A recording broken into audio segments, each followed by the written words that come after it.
Hello, and welcome to Good Grief, the podcast dedicated to demystifying and destigmatizing grief with compassion and humor.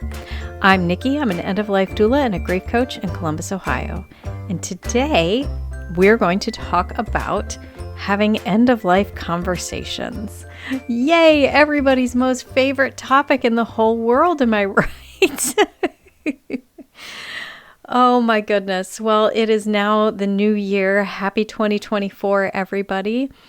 And I hope that you had some time to reflect over the last couple weeks on 2023 and where you are and where you hope to be. And I hope that 2024 is starting out just wonderfully for everybody. Or as best it can. I know if you're in the Northern Hemisphere, this is the cold, dark, cruddy time of year. But the days are getting longer, so that's great. But I just thought, being the time of year where we're thinking about renewal and we're setting New Year's resolutions and we're reinventing ourselves, this seems to be the time of year when people do that. And that's wonderful. I'm always up for some good old-fashioned self-improvement. I personally don't do New Year's resolutions because I feel like there's too much pressure involved. I like to make changes throughout the year in my life to become a better person. But I'm not going to tell everybody that your New Year's resolution should be to have these conversations, because you should be having these conversations all the time. But in this time of year where you might be thinking about getting your life more together or preparing more for things or organizing your life a little more, maybe like I personally, the week between Christmas and New Year, I like to spend that whole week just deep cleaning my house and purging a ton of my belongings. I go through every nook and cranny. It's frightening, but I'll go through every nook and cranny of my house. I'll pull everything out and do a good old-fashioned Marie Kondo Swedish death cleaning, whatever you want to call it, and just get rid of as much crud as I can because, stuff accumulates through the year. Like I said, these are times where we try to rejuvenate ourselves and we try to make some self-improvement. And we unfortunately live in a society, assuming you're listening in the Western cultures, or in the Western side of the world, a lot of our cultures are very death avoidant. We don't like to talk about it. And I don't know if we just feel like talking about it is going to make it happen. And spoiler alert, no, it doesn't work that way, you guys. Talking about it doesn't make it happen. But we need to be having these conversations with each other. Back in early December, I had a party. You guys are going to, you already probably think I'm weird, but stick with me here. I had a party and I called it the Advanced Directive Party, where I just kind of had an open house style thing. I invited people to come over, bring some snacks. I made a big pot of chili and I printed off a bunch of advanced directive paperwork, living will, final will, healthcare power of attorney, all that good stuff. I printed a bunch of those documents out and I invited who the heck ever wanted to come over to get that filled out, because I'm a notary too, so I could notarize your documents and have it done. And I was impressed with just how many people came and how many people messaged me and said, I cannot make it. I've got XYZ, but I really want to do this. I met with another couple separately after the event to help them notarize their final will information. And more and more my friends are hearing me, thank you, and hearing what I have to say and how important it is that we need to have these conversations. So why? Why do we need to talk about death, Nikki? It's icky, it's gross, and I don't want to. It's uncomfortable. And that's true. It is uncomfortable. Talking about death is it can be scary. It can be sad. It depends on what your viewpoints are. I would encourage you, before I dive into why we talk about this, if you never have attended a death cafe, and I'm pretty sure I brought these up on my podcast before, I hold a monthly death cafe. Actually, I do two. I have one in person and one virtual. You can find information for those on my website, nikkithedeathdoula.com. If you live locally and you want to come to my in-person one, great. If you want to attend my virtual one, you can sign up on my website. But a death cafe is just a gathering of people who are having non-judgmental, open conversations around all things death and dying. And I usually bring some cookies. A lot of times some people will do like a whole meal, make it a whole thing. But it's just a beautiful way to get together and have these conversations that so many people don't want to have. And most of the folks that come to my death cafes have very specific questions, fears, thoughts. It's not a support group. I have to remind people we're not there as a support group. I do grief support groups and I do grief coaching, but this is more just to have these conversations. I have people come in and they've just learned about human composting and they're like, is that something I can do? Or, what do I need to do to prepare for my own death? And what happens if I die tomorrow? Like, what happens to my stuff and my money? And will I have a legacy? And, all these questions people have, and they don't feel comfortable just talking to anybody about them. So they come to these death cafes.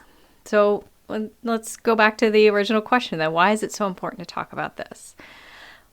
If you have probably heard me harp a million times on this podcast, or if you know me in person, that you really need to get your advance directive paperwork together. If you are over 18, get them done. I don't care if you're 18 years old in one day and you are the healthiest person in the world. If your health and how well you take care of yourself does not stop a bus from hitting you one day. I'm sorry that's morbid, but it's true. Things happen. Illnesses happen.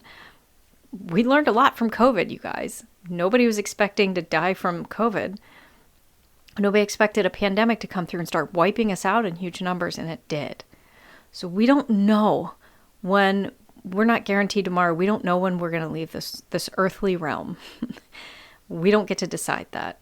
I mean, in some situations we can, but that's a whole different topic for another day. But again, none of us are guaranteed tomorrow, right? And we need to have our wishes known, especially in circumstances if you have very strong religious beliefs. If you are Muslim or Jewish, a lot of their practices, they have to be in the ground within 24 hours and no embalming, no, chemicals, no nothing. It's very particular how those are done.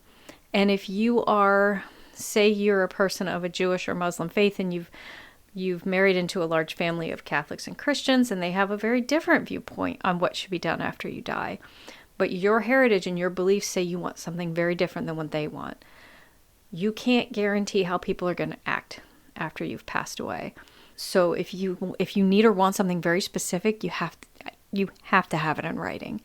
Make sure you have it in writing. People know where your documents are, and they know your wishes. And the biggest thing I can't impress enough is your living will. That's the document that if you are in a persistent vegetative state, this is an example. If you're in a persistent vegetative state, whether or not you would want to be left on life support or not.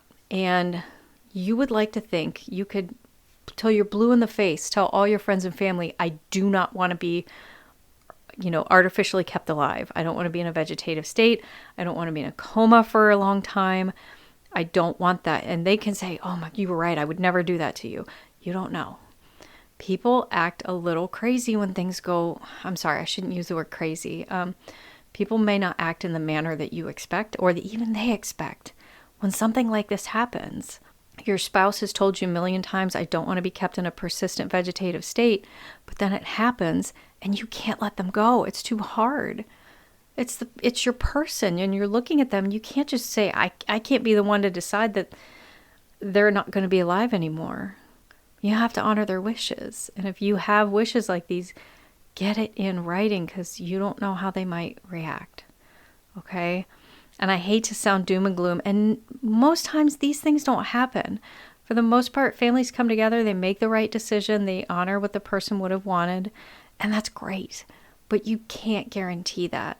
So if you have very specific wishes, you have to make them known. And again, I don't care if you're 18 and the healthiest human being on the whole planet.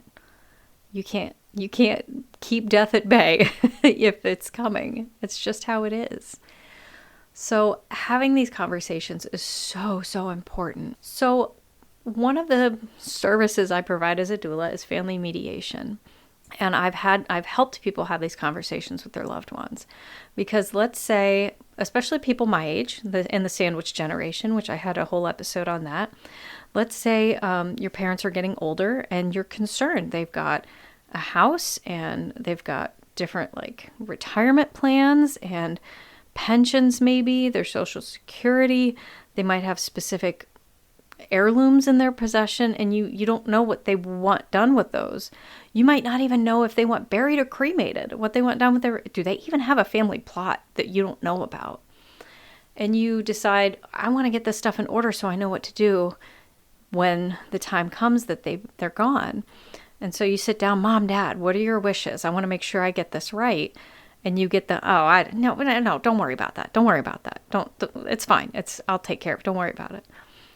No, I want to worry about this, Mother. I want to have this, or Father, whomever. I want to have this done so I can honor your wishes. So if you have that situation where your family's very avoidant to having these conversations, you can bring somebody like me in, or a mediator, just to help facilitate those conversations, to impress upon them how important it is. One thing I usually advise when people have told me, I want to talk to my parents about this, but they're pretty avoidant about it. Well, just remind them. Most parents will avoid talking about it because they don't want to burden you. I hear that from my mother a lot. She always says she doesn't want to burden me with things. And like, that's my job. It's my job now. Especially since my brother's gone, I'm going to be the one to deal with this. Whether she wants her to burden me or not, it's coming to me. So most parents might say, I don't want to bother you with it. I don't want to be a burden. But if you can kind of turn that back around on them and say, well, if I don't know what you want, it's going to be a bigger burden. If you have everything in writing and spelled out exactly how it should go, where you can pre-purchase your funeral plans, guys. You can pre-purchase burials if that's what you wish, or pre-purchase cremations. If you can sit down and say, I have this binder for you, and it has the receipts for my funeral. It has the location of the burial plot I purchased for your father and I, or whomever. And I have a list of people I'd like you to call. Like, what a beautiful gift you can give them, and what a burden you've just taken off their shoulders. And just impress on them that, like, if I have all this spelled out for you, Mom and Dad, or uncle, aunt, grandmother, grandfather, if I have all that written out, it's no burden. I just do what you want, and I've honored your wishes, and everybody goes home happy. Well, I mean, sad because they're gone, but like, what a beautiful gift you can give your loved ones to have all that done, right? Especially those of you who have children. Like, what a gift that you can give them to know that they don't have to worry about making these decisions on your behalf, and they know what you want, and they'll honor that, I would hope. But if you have it in writing, it sure helps. So this is why we need to start these conversations. And you can't just do it once. You have to revisit this every few years to make sure nothing's changed. Advance directive paperwork is good forever, as far as I know, unless some crazy law changes. But they always recommend you review these things every 5 years or so. I'm about to redo all of mine just to make sure everything is exactly the way I want it. But you're supposed to revisit these things from time to time. So you may have to have this conversation more than once. Okay, and I know it's icky, but you gotta, once it's done, and you don't have to worry about it again for the next 5 years. So if you need help with these conversations, you can talk to somebody like me or another death doula. There are also attorneys out there that can help with questions you have on final paperwork. I would just caution, a lot of your paperwork you can do yourself without an attorney. I usually, with my clients, recommend for the final will to go through an attorney because I'm not a lawyer, and I don't want to be responsible for that. But for things like living will and healthcare power of attorney, you don't need an attorney to do this paperwork. You can do it yourself for free. You can find the forms online. In the state of Ohio, there is an advance directive paperwork packet through Ohio Health. If you just Google search advance directives in Ohio, you can pull that up. Just Google search your state or your country where you live and advance directives. And most times you can find that paperwork out there for free. You print it off, you fill it out, and then you have to have it notarized or 2 witnesses. That's how it is in Ohio anyway. Every state's a little different. Get it notarized and you're done. Then you give a copy to your doctor, your hospital, whoever your primary care physician is. Give some copies to your family members. Christmas is over, but maybe next Christmas wrap up your advance directives and give it to your family. I know that sounds not very Christmassy, but again, it's a gift that you've given your family, that you've done this work for them. There are tons of products out there you can buy to help you with this. There is a book I recommend to people a lot. I bought one for myself on Amazon called I'm Dead, Now What? And it's just a spiral notebook where it's got different tabs in it, and you can fill out, your family history, friends and family, your doctors, what bank accounts you have. You don't have to put your account numbers in that book. What life insurance policies you have. Like, what a gift that you can just have that book handy. So if something happens to you, we can leaf through it and find out what all you have and what we need to take care of. There's a product and a company, I was on their podcast a while back, called the Knock Box, and that's NOK box for next of kin. And you can purchase a stack of, they even give you all the papers printed out and hanging file folders. So you can get like a little file, if you have a file cabinet, or get a little file box that has little thingies in it, and you just plop them in there, fill out the paperwork, and it comes with those envelopes you can put keys in that are fireproof, things like that, and your important documents, and just have that in your house and let your family know. If you have these papers done, tell your family members where they are too, so it's not a scavenger hunt to try to find them, but say, hey, this black box by my desk is where my paperwork is. Or, hey, in the file cabinet in the basement, there's a section called Knockbox. That's all my paperwork. And again, that's an amazing gift you've just left behind to your friends and family, that they don't have to make these decisions and do all this work on your behalf. You've done it. You have everything together. Okay? And keep some living documents too. I have a spreadsheet and a couple folders in my Dropbox that I have shared with my family and a couple of close personal friends that I trust, that have like people they should call if something happens to me. Like, my husband's not going to know every single client I might be working with at that time and their contact information, which I'm not going to share that anyway because of HIPAA. But if, God forbid, something happens to me suddenly and my clients can't get a hold of me, it might be nice to get that phone call and say, look, I'm really sorry. But lists like that of people that should be notified, updated paperwork, updated life insurance policies. Just have all that somewhere where people can get to it. That's the end all be all of this. Okay? All right. I've harped enough. I'm going to jump down off my soapbox. This whole episode was a soapbox, and I apologize. But this is important. You guys, we need to talk about these things, and not just the nitty gritty of like the details of what's going to happen to my bank account or especially if you have pets or children. Oh my goodness. If you don't get along with certain family members and you want to make sure other family members are well cared for, I mean, you got to get this stuff in writing. Okay. I said I'd get off the soapbox. I'm sorry. But even outside of that, like I said, if you have a certain song you want played at your funeral, my husband's mother, for like his whole life, kept telling him, I want you to play Freebird at my funeral. And she said it kind of as a joke and kind of not. So sure enough, when she passed, we played Freebird at her funeral. It's things like that. If you want certain things to happen, make your wishes known. That's why we got to talk about this. And I will tell you, having been in this field for a few years now, it takes away the sting. Talking about death and dying is hard, but it's like anything. The more you do it, you get I don't want to say you get desensitized to it, because sure, it still hits me hard. When my clients die, it's hard. It still hurts, but to have these conversations over and over again makes it easier. So don't be afraid of it. I promise talking about death will not make it happen, okay? Okay. Now, since we are finally at the end of the episode, and I will stop harping at you, it's time for the Death Deck. Ooh. All right. Okay, I am actually going to pull from the End of Life deck. All right. Shuffle things up a bit. And pull one at random. Oh my God. How appropriate is this? Okay. My life insurance policy is A, in place and has correct designated beneficiary information. B, unknown, I might have a policy through an employer. Or C, non-existent, no need to search, there isn't one. Oof. Okay, that last one. Get a life insurance, you guys. Oh my. Yeah. Well, that seemed really appropriate. My life insurance policy I'm really embarrassed about this because I was just speaking with a financial advisor and she asked me about life insurance and I was like, I think I have a policy. I've never worried about it because I've always had one through my employer, but now that I'm self-employed, I know my father said he set one up for me when I was a baby, and I think it still exists.